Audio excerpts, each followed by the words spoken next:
ब्रह्मा की उत्पत्ति के संबंध में मुझे जो भी लेख पढ़ने को मिले हैं, उन सब में कुछ न कुछ मतभेद पाया जाता है।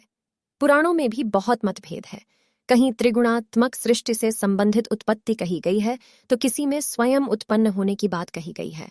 किंतु अधिकांशतः ब्रह्मा को क्षीर सागर साई भगवान विष्णु की नाभि से निकले हुए कमल से उत्पन्न हुआ बताते हैं।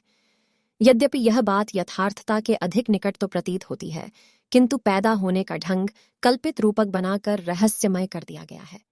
बिना पुरुष तथा स्त्री के संसर्ग से स्वतः ही पैदा होने की बात निर्मूल है, और इसी संदेह का लाभ उठाकर इसे केवल कल्पित रचना कह देने का साहस किया जा सकता है।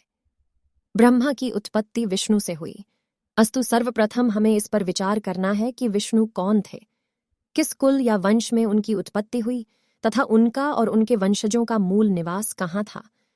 इन बातों का सूक्ष्मता से विचार करने तथा अन्य लेखों को देखने से एक स्पष्ट तथ्य हमें प्राप्त होता है। पुरातन लेखों के अनुसार विष्णु क्षीर सागर के निवासी थे, और क्षीर सागर वर्तमान अराल सागर को कहा जाता था। यह अराल सागर कैस्पियन सागर के पूर्वोत्तर में लगभग 600 किलोमीटर दूर है, जो आजकल रूस की सीमा में है। पहले यह स्थान नागवंश का मूल निवास बना था।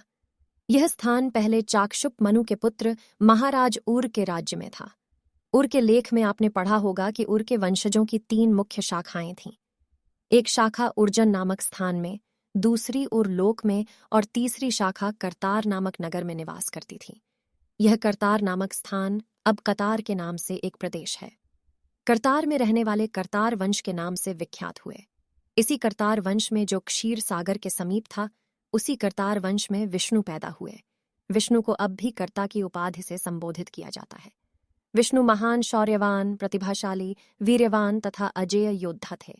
इन्होंने क्षीर सागर के निवासी नाग वंश तथा उसकी सीमा पर रहने वाले गहन वंशियों को विजित करके अपना विशाल राज्य स्थापित किया। विष्णु के वंशज भी विष्णु कहे गए तथा उनकी जाति को करतार कहा जाता था। पूर्व प्रचलित प्रथा के अनुसार प्रथम विष्णु के मरने पर उस गद्दी पर जो भी विष्णु का पुत्र पौत्र बैठा, उसे भी विष्णु कहा जाता था। प्रथम विष्णु की 7वीं पीढ़ी के बाद ऐसा प्रतीत होता है कि यह विष्णु वंश भी देवों में मिल गया। प्रथम विष्णु के बाद इस वंश की 45 पीढ़ियों तक का ही उल्लेख हमें पुरातन ग्रंथों से प्राप्त होता है।